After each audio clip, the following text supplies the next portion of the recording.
Hi. Today I want to look at assignment 4 for 561. This is the bit of guidance we'll give you for this particular assignment. It's due the 16th of May. This is an assignment with 20%, so it's a fairly significant one. And you submit your risks as normal. So again, I would say to you, read the DR Alarms case study prior to starting this assignment. So as we know, we are taking the role of an ICT cloud consultant. We've been approached by DR Alarms to improve their data center to help them start to move into the cloud. Now, as we know, the MD was quite unsure that this was the best approach, but the research and the work that you've done for him up to now has reassured him that this has become quite a viable move to allow the company to expand. But he's still concerned that he'll lose control of resources once they move the company's data and services into the cloud. So they're now in the process of starting to gear up for a major order for these new IoT devices they've developed, and they've realised that their ICT system is just not up to scratch to support this product line. So this is one of the major reasons they want to start to move.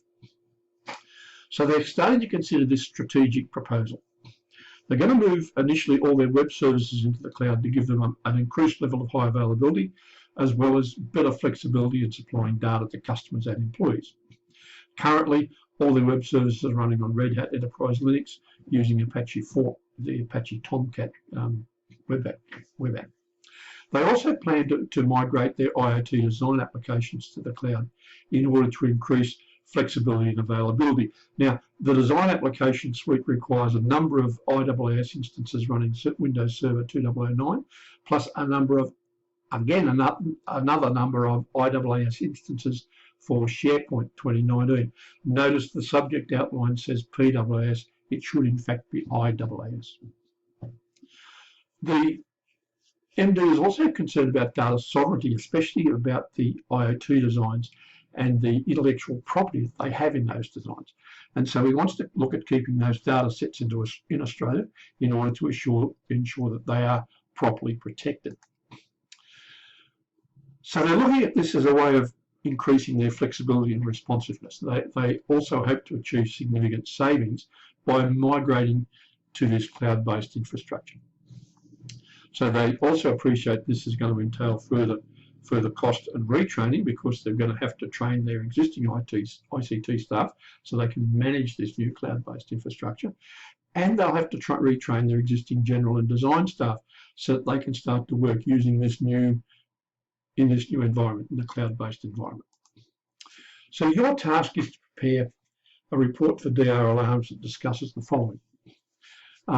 Describe the web architectures you would employ to assist DR Alarms to move their existing web services and IoT design suite to the cloud. Notice the stuff I've put in red is the stuff that was changed in the last update of the subject outline. So as part of that, describe the architecture you would use to deploy web services and IoT design suite, along with your reasons for deploying this architecture. You need to put a diagram together to show how that architecture would look. Right? It needn't be incredibly detailed, but it should give us enough information so that we understand what you're doing. And then you should describe the benefits, critical points, and issues that will be the likely result of that deployment of that architecture. So that's the first part. So first question, you're looking at architecture. The second question is to describe the major information security risks you see associated with this new cloud strategy. So you should name and describe the risks that you identify, estimate likelihoods and impact, and describe a possible risk. And this should be done as a report format, not as a tabular format. Okay? I want you to talk about the risks, not just list them and go on. The third question is to describe the information security steps and controls you would recommend to protect the IoT design suite. And this is specific. This question is specifically around the IoT design suite. And then you need to explain your reasons for recommending these steps. So the two parts of the question are, what are the controls that you would recommend to protect it? And what are the controls and steps you would recommend to achieve data sovereignty for the IoT data and IP? Okay, so question 3 is focused solely on that IoT design suite.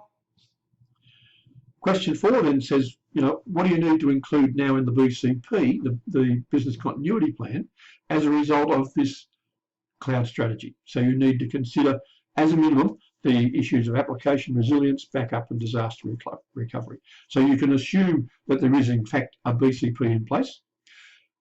What have you got to add? What are the things that you now have to put in place because of this? So you then put together a written report with the following headings: proposed web architecture, threat and risk assessment, proposed IoT design security controls, proposed BCP. Okay, so a word count of about 5,000 words again, plus or minus 10%, and again references in APA 7th edition format. So how do we do it? Okay, the approach I'd recommend here is you're continuing this scenario of this small private company looking to the cloud as a means to help it expand. And so what we're looking at this assignment is some of those critical steps that come into the planning process in order to get that successful migration into the cloud. So your first task is to plan what this migration is going to look like when it's finished. In other words, what are the architectural elements you need? But that's probably not where you should start. I don't think so anyway. This is the way I'd approach it. I'd start with task 2, the risk assessment, and I'd figure out what are the major risks that now exist in this environment for DR alarms in the cloud. And then having figured out the risks, then I'd figure out how am I going to control those risks. And then once I've got some ideas of risks and controls, I'm now starting to get some rough ideas about the sort of different architectural elements I'm going to need. So I can start to sketch very roughly, just paper and pencil is your friend here, what this is starting to look like. Then I start to think about the BCP. Right? I've got to talk to application resilience, backup, disaster recovery, high availability, etc., etc. So now I'm starting to get more ideas for the architecture, so I can then start to add these to the diagram.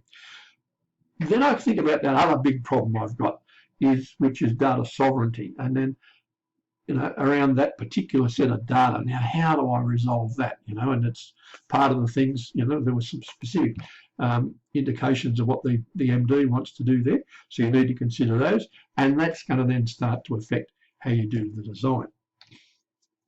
So now you should have a reasonably complete but pretty rough design. So the next step I'd do is go back and review things. So I'd look at all the risks first to make sure I've got them covered. Then I've got to look at the controls. Have I got controls in place to cover all those risks? Then I'd look at the BCP. Have I got all the BCP aspects included in the diagram and in the plan? And then I'd start to look at, how are the staff going to access these services, edit, maintain them, etc. So have I looked at secure access and identity and access management? Have I looked at private subnets? How will the public access these services? So now I'm going to start to look at things like internet gateways, public subnets. You see how the diagram now is starting to expand. And then once you've got the diagram expanded, this rough diagram, then you can start to describe it. And then finally, draw the diagram. But make sure you really carefully read all the case study information, both the information that's in the original case study, plus the information in this particular assignment. Also go back and have a look at your answer to assignment 2, because that will start to refresh your ideas on risks. And remember, we're only looking at the major risks. You don't have to cover every minor risk. Look at the marking criteria to see what we're looking for in each question, which will also give you some other ideas about the approach and the way in which we're looking for things. And of course, don't forget your references. And I know, as we discussed in the session, that there are some issues around APA 7 referencing, but we still need to work through them. So, and we hope to see something from a vet on that one fairly soon. So, again, this is an example of a real world problem. It's quite a good example, actually. And it highlights this idea, again, something I've been banging on about for years, that ICT architecture, security roadmaps are not just a problem that we have to put up with, or we're just too small, too busy to worry about this sort of stuff. We've heard this for years. And it's often led to some really spectacular failures, both in business, large business, and government. But what we're trying to do here is we're really getting into the really meaty part of the problem that faces. We're designing a new infrastructure that's going to meet the company's needs for ICT, that's going to give an acceptable level of risk, and it's going to provide for business continuity. So you've now got a fair bit to consider in this assignment about the way in which you're going to approach design and incorporate risk, security and business continuity. This is kind of challenging. It's a really interesting and challenging assignment, and it puts you right at the coalface doing the sort of things that you're probably doing in your own business or your organisation. So I think you'll find it an interesting one. I hope you enjoy it. Good luck.